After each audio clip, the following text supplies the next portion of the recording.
A key component of the modern world economy, the chemical industry delivers products and innovations to enhance everyday life. It is also an industry in transformation, where chemical executives and workers are delivering growth and industry-changing advancements while responding to pressures from investors, regulators, and public opinion. Discover how leading companies are approaching these challenges here on The Chemical Show. Join Victoria Meyer, president of Progressio Global and host of The Chemical Show, as she speaks with executives across the industry and learns how they are leading their companies to grow, transform, and push industry boundaries on all frontiers. Here's your host, Victoria Meyer. Hi, I'm Victoria Meyer. Welcome back to The Chemical Show. This week, I am speaking with Stephen Mothersole, who is the CEO of Chemical Search International. Stephen's a global guy who got a bachelor's in chemistry at Hull University in the UK before heading west to the glorious town of Cincinnati, Ohio, where he studied at the University of Cincinnati and had a great experience there before moving back across the pond over to the UK, working in investment banking as a chemicals equity analyst, and then ultimately joining Air Products and Chemicals in the UK, as well as Pennsylvania and Hamburg and other places. In 2000, Stephen founded Chemical Search International and grew it to become a well-respected executive search firm for chemical sectors worldwide. So we're going to be talking recruiting, executive search, and other great things today. Stephen, welcome to The Chemical Show. Victoria, thanks a lot. Nice to be here. Absolutely. What is your origin story? So we've covered a little bit in that bio, but what's your origin story? What got you interested in the chemical industry and ultimately executive search? Yeah, no, thanks. So you covered a few things there. So yeah, I mean, I think at school, chemistry was something I enjoyed doing. I enjoyed test tubes and doing things in the kitchen, as you do. My parents didn't, but I did. But yeah, as you said, I went to Hull University, did a BS in chemistry. Had no idea what to do at that point, and decided to head west. I applied to a number of American universities, including the University of Honolulu, who rejected me. But for some reason they thought I wasn't going there to study. But go figure. There we go. But yeah, so in the end, I went to Cincinnati University, spent 2 years there, did a master's, started a PhD, but I decided to head back home before finishing that one. There you go. So yeah, I came back to the UK with the intention of getting into a chemical company.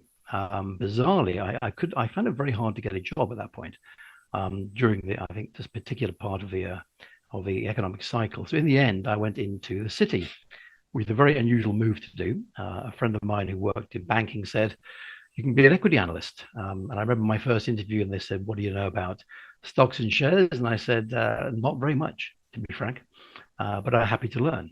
And that's really where things started. So I did that for about 3 years, then left, did an MBA in Barcelona, decided to then really try even harder and join a chemical company. So I did. And as you said, I joined Air Products and Chemicals, did a stint in Allentown, Pennsylvania, 5 years in Germany. And what got me into the executive search game is actually, well, necessity, actually. So I found myself needing a job after Air Products tried to purchase BOC, I think their nearest rival. The European Commission, of course, said, no, that's not going to happen. So in the end, I knew it was on the cards. So I interviewed with lots of different search firms. And I kind of dawned on me after a while that not many of them at the time in Europe seemed to understand the chemical industry very well.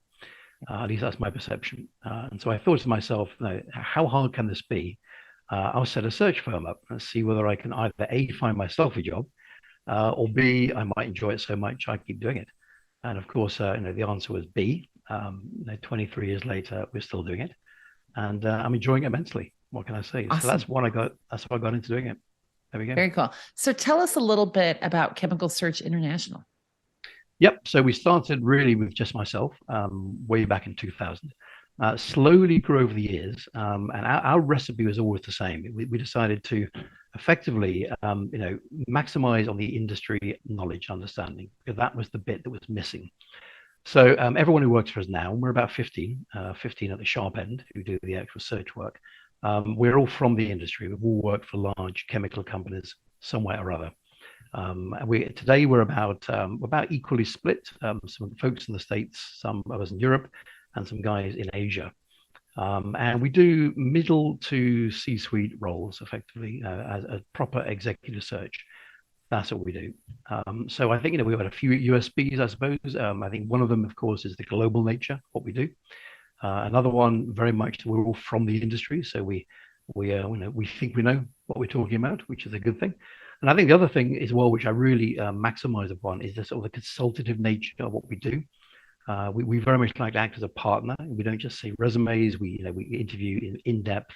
We do it in a very consultative, sort of super selective kind of way, and clients seem to like that. So that's us. Very cool. What are the trends that you see going on in the industry? And you're sitting in Europe, so you've got a different point of view than I certainly have sitting in the US and a lot of my guests. What are the trends that you see going on, and how does that translate then to your business and what you do from a search perspective? Well, there's a few, I suppose, obvious trends going on right now across the industry. I mean, there's some really obvious ones. I mean, diversity and inclusion is now a very large, very big issue, very current topical issue. And all search firms, including ourselves, are always asked to try and find a diverse slate of candidates. Easier said than done sometimes, unfortunately. The chemical industry is not unique in this perspective, but you tend to find within the industry that the further away from the cracker you get, the more diverse it gets. Yeah. So if we're doing a search in petrochemicals, shall we say it's a fairly homogeneous talent pool, despite our best efforts, and that is true. That is true, kind of globally. Spec chem is a little bit in between. That you get more diverse talent there, and I think that it's best in the sort of the fine chemical end of things. Anything close to the consumer, fine chemicals, cosmetic ingredients, paints and coatings, things like that. That tends to have a better balance, I think. So that's definitely one trend, this drive for diversity and inclusion. And obviously we try very hard to do that. I mean, I'll give you, for example, on that one, we're doing a search right now for I suppose it's a bioproducts company, biopolymers company for a CEO, actually. Relatively small company over here in Europe. And amazingly, they have 43% female workforce, which is unusual, very high. That's impressive. Yeah. It is very high. Yes, exactly. But I think the rest of the industry has a long way to go to catch up to that.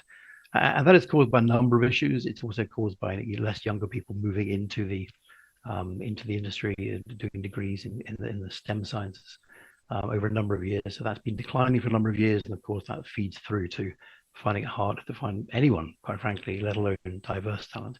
So that's definitely one trend. I think another one, I mean, obviously artificial intelligence is so much in the news. And for good or ill, I think it will have an effect on executive search and the candidates receiving the briefs and things. I mean, whether that is useful or not, who knows? I think we find it to be, I suppose, I haven't come across it yet in our search, but I think it's coming. Yeah. Yeah. But to me, anything that can make things easier and more effective and more efficient for clients is always welcomed. But I think, artificial intelligence will affect us. But I think, ultimately, hiring people is a people-to-people interaction, isn't it? Mm. And it may make the back office more efficient, but I think ultimately there is that need for the human interaction, the ability to look at the nuance behind people, what makes people tick, etc. So I think there'll be an increased focus on a quality search firm sort of partner who can dig beneath the surface and really work out what makes people tick, etc., alongside just simply finding people faster. So that's definitely a second trend. I mean, other trends, of course, everyone wants to work from home nowadays. I'm at home as we speak. Me too. As I commented, yeah. You too. There you go. But yeah, I think this has an effect on people's mentality too. I think on the one hand, it makes our job slightly easier because, quite frankly, finding people and talking to them when they're working at home is easier than when they're in the office. True. Yeah. Yeah. True. Yeah. And ultimately, I mean, the talent pool should be easier because, of course, there isn't this need to relocate people.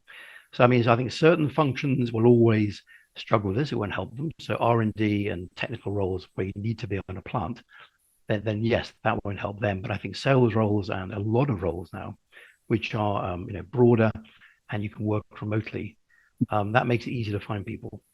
Now that's the plus argument. The counter argument to that, of course, is that people value different things, don't they? So if Big I'm time. happy in my job and I'm allowed to work from home 5 days a week, and I'm trying to sell a job to somebody where they have to go in the office 2 or 3 days a week, suddenly that's unappealing. And so I think even though the talent may be easier to find, it doesn't necessarily mean they're easier to move. So I think Yeah, that's that's definitely a trend. interesting.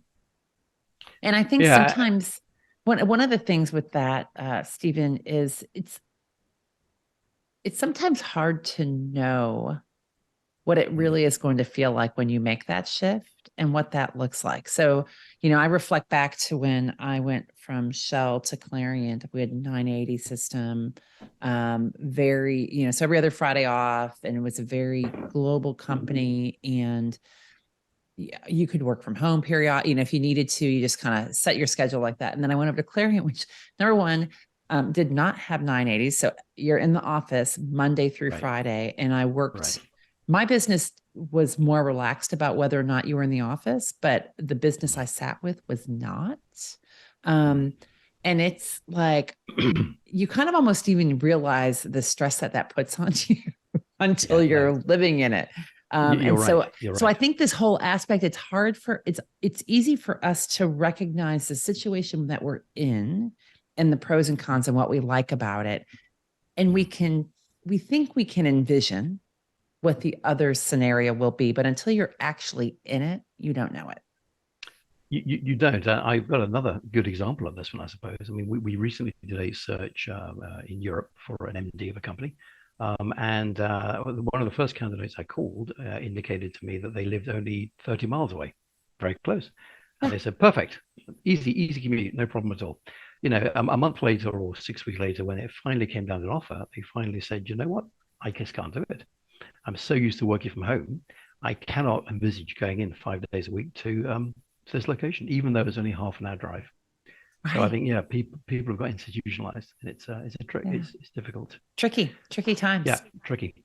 So so what did I say? A few things. Yeah, diversity, IT, or AI.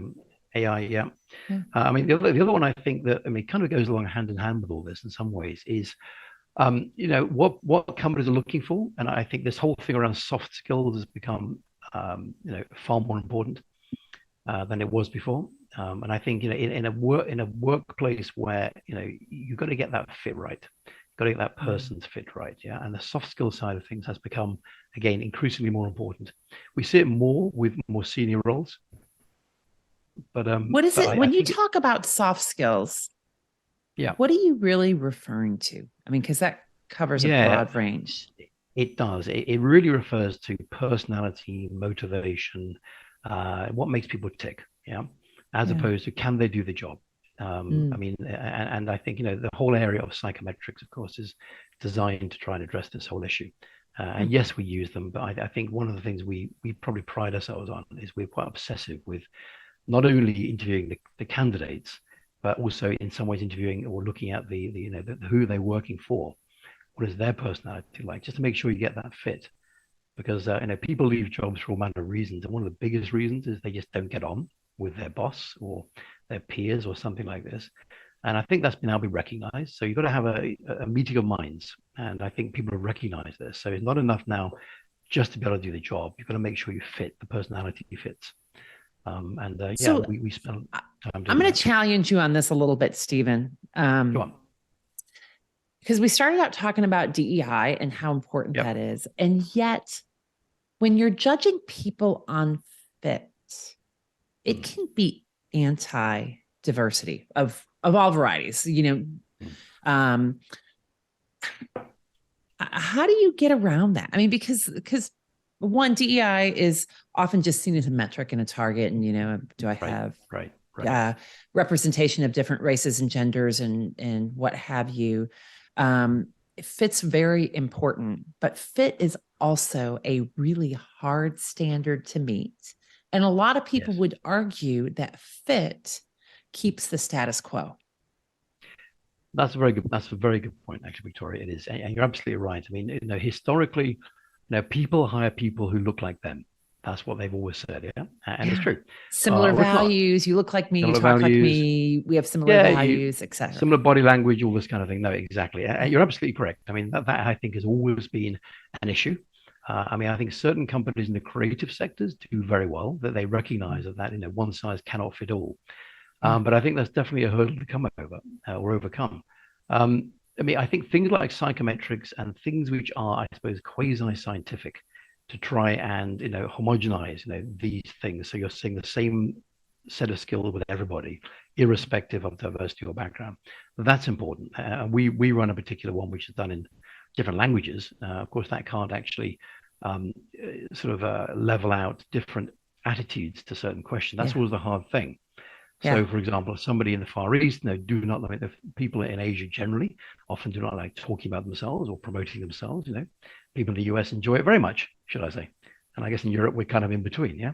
So you can never really iron out all those things. But I think if you are looking for a diverse slate, you have to almost recognize that providing certain personality traits are there. You have to almost ignore the rest and recognize the fact that not everyone's going to be equal. Yeah. So, but I obviously take your point. I think people have always hidden their own image, and I think that's a very hard thing to kind of break down. But I think having some kind of almost semi-independent method of judging people and measuring them against each other, which is irrespective of where they're from or what background they have, has got to be useful. We don't always use them. Often people have done psychometrics and things like this, and some of them are pretty much across the board. Things like Myers-Briggs and things most people worldwide have done. And there is some kind of similarity there. But I think some of the more elaborate techniques are quite useful in helping to select people. I could totally see that. And it absolutely needs to be a data point that gets factored in along with everything else that goes into the equation. Indeed. Yeah. So you're sitting in Europe. We're at a place in time where the pandemic, let's just say all of the events of the 2020s have dramatically changed our world, ways of working, et cetera. But what I also see really striking right now is a certain amount of deglobalization. The regions, whether it be, and I'm going to just broadly group Asia, Americas, Europe, has different priorities and drivers, different stressors, like, the economic conditions in each of these regions is varying tremendously.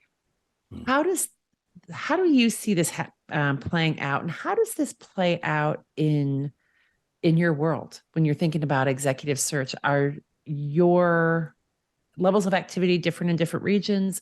Are the different regions looking for different things, whether it be skill set or other things? Yeah, no. Okay, good question.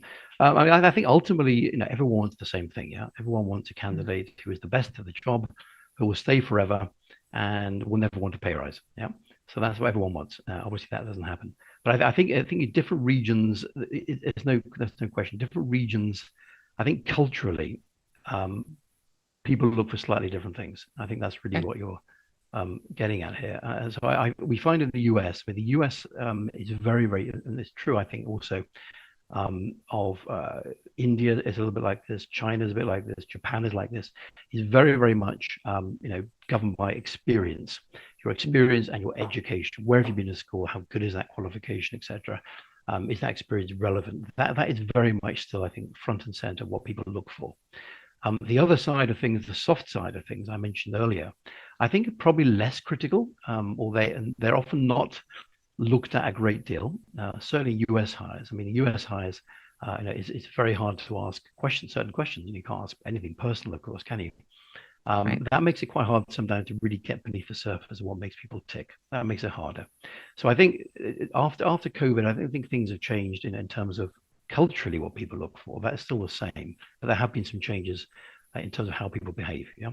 So I would say those countries probably are more based experience. In other places like Europe, the Nordics, places like that, it's very, very much a technically driven hire.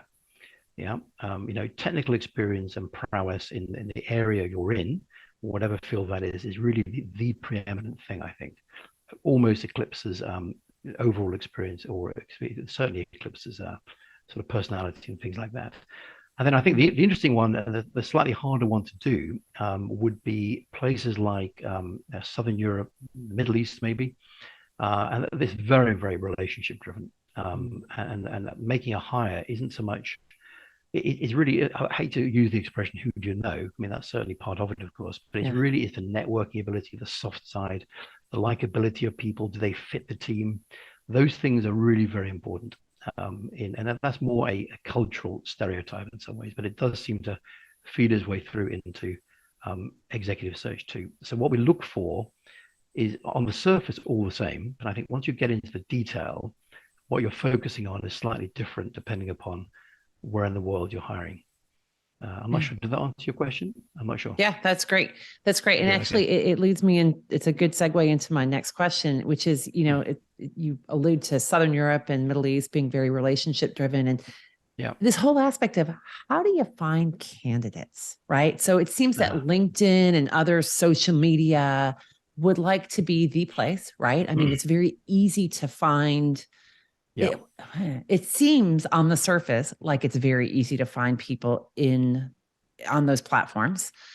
And yet, does it? How do you guys tackle this? How do you find the right people at the right time in the right place? Okay, so we don't just rely upon LinkedIn. That's number one. I think that's a very important point. I mean, LinkedIn, let's face it, no disrespect to LinkedIn, it's a wonderful tool, very useful. But I equate it in some ways, it's a little bit like wandering into a library and thinking, I want to buy a book on a certain subject. Where do I start? Without having a sort of clear idea what you're looking for, it can be really quite overpowering. And it can waste an awful lot of time looking at things without necessarily finding what you're looking for. And I think the other thing on things like LinkedIn, and it's true of all social media where individuals put their own profiles online, is that how believable are they? I mean, people tend to exaggerate, unfortunately, and they're not always current. So we always have a sort of fairly healthy dose of cynicism, I suppose, when we look at people's profiles on LinkedIn. First of all, are they still doing that? People often. Everything looks rosy, as you say, but people often aren't doing that, or they have other drivers or things they can't publicize. So yes, it's undeniably a useful tool. Things like LinkedIn, there are other ones too, as you know. But yeah, so we use, I suppose, to, like anyone does, to identify certain individuals, to figure out who does what at certain companies, but certainly do not rely upon it exclusively. We can't.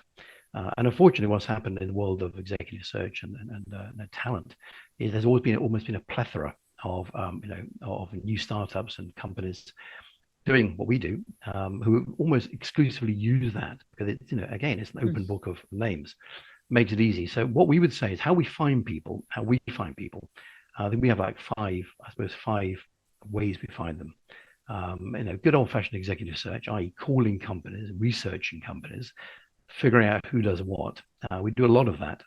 Obviously some of that can be cross-referenced on things like LinkedIn, but a lot of that card hold research is important. We do that. We also have, I think, one slight differentiator, which is we have an advisory board that we've set up over the years. I mentioned there's about 15 of us on the sharp end.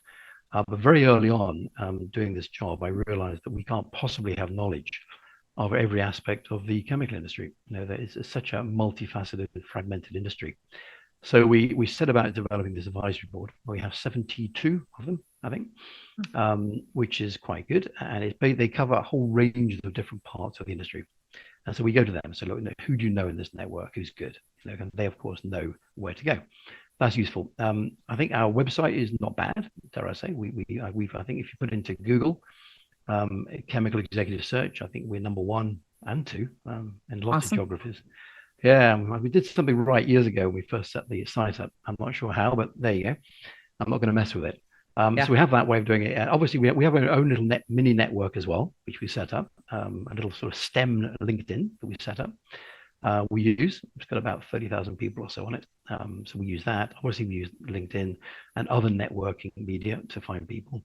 And, last but not least, I mean, our database has been around for, 23 years? It's constantly replenished, and there's a lot of people on there that we are still in touch with many, many years later. So we have sort of 5, I suppose, pillars we use to find people.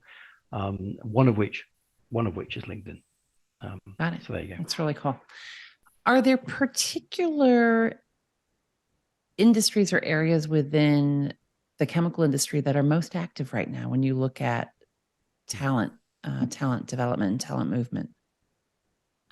Yeah, yes, there are. I would say, I mean, overall within the world of chemicals and talent, I mean, last year, post-COVID year was a big year. It was a big bounce, and I think pretty much across the board, lots of companies were hiring, including strategically. So there were lots and lots of activity, which lasted, I would say, late 21 up until about sort of the end of 2022. This year now is definitely quieter, I would say, across the board, and of course that is due to the macro picture, potential recession, the war in Ukraine, etc., all those things. So that's definitely slowed things down. But I think in terms of are there bright spots? Yeah, the answer is yes, there are. I mean, I think kind of anything connected with circularity, sustainability, e-mobility, the environmental, anything like that is definitely bright. Sure. So, for example, I mean, in the distant past, hydrogen was just an element. So was lithium. Yeah. So were rare earth metals. Well, that was the first job we ever did, actually, many years ago. It was in rare earth metals. Cool. But of course, all those things now are very much front and center of the world economy. So yes, anything connected with e-mobility, environmental, circularity, they are very, very hot. What's good for us, actually, is that a lot of the companies involved with these areas are often startups or early stage ventures, technology-driven ventures in carbon capture or lithium extraction or things like this. So they are interesting. And the reason we like those companies, of course, is that they don't tend to have enormous talent acquisition teams. It means we get to do the whole thing and act as a true partner. So I think anything in those areas across the board are definitely in vogue. And we've worked for a number of them in those various technologies over the last sort of couple of years. Yeah, that makes sense. And, I think again, getting back to maybe a regional perspective, I know that certainly from a North American perspective, there's this whole conversation of the war on talent and just the availability of talent. How does that play out in Europe and Asia? Because also I've seen recently, and I know China's been in the news a lot recently, just with their economy not recovering very well post-COVID, with new hires lying or new graduates lying down on the street because they are not able to find jobs and stuff, which I know that's not the candidate pool you're targeting, but how does this play out geographically in terms of talent, demand, and availability? Yeah, I think globally it's a similar kind of picture. I mean, certainly in terms of availability. Yeah? So there is this perception. In fact, clients often have this perception that the world is awash with candidates just dying to get a job at their company.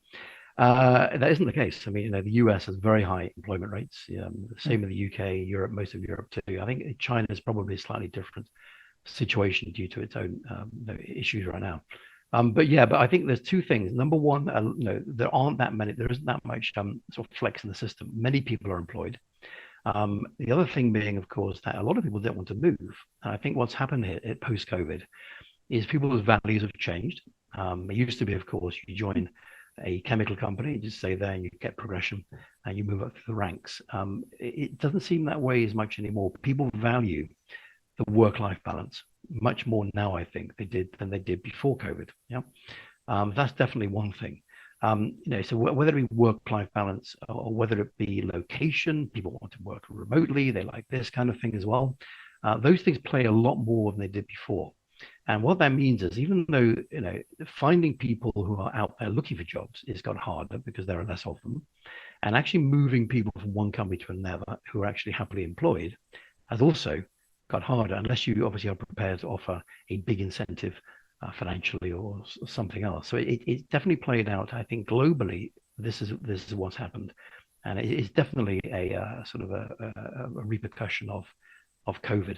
I mean, I'll give you an example. I mean, in the US, we did a search during COVID for a sort of super duper salesperson in the States, and I think the average salary then in the chemical sector was sort of, for a good salesperson, 100, 120, maybe a tiny little 130, as a base salary. the same people, the same jobs now are costing you 140, 160, 175 for the same thing. So there's a definite inflation of expectation of salaries, which is partly due, of course, to inflation, but it's also just due to scarcity of supply of candidates, and that's feeding its way through. So that's the case in the States. I think in Europe it's a very, very similar story, to be frank with you. I can't really give you an idea. With a lot of Asia, it's sort of similar to a point. I think China's different, because China definitely has this a problem with the actual companies themselves and not supplying, and therefore there's a glut of candidates. That's different. But I think after COVID, these are macro trends are affecting everybody in a similar kind of way, I would say, across the industry. Yeah, it's interesting. What strikes me about it is it's almost a from a work-life balance, location value perspective, it's almost like it's back to the 1950s, right? Where there was the home-based values were much stronger, and that drove people's decisions about where to live, where to work, et cetera. So it's obviously vastly different time that we're in now, and yet maybe in certain aspects of our lives, our values have reverted a bit, right? So we're just kind of in continual evolution. Yeah, it may not be a bad thing. I think providing the profitability is there and productivity is there. Is it a bad thing? Most people don't think so. So yeah, awesome. So what's your number one piece of advice to candidates that are looking to get hired, hoping to get hired, making a move, hopefully for more money, because we all like more money when we make a move? What falls into your top pieces of advice for people? Interesting. Don't do it for the money. I think that's the number one advice I would give. Do it for the fact you like the company and you like the role, and the money I think will catch up with you. You'll get what you need. I mean, what I would say to I suppose, in the earlier stage people who've asked me the same kind of question, what's the best way to get progression?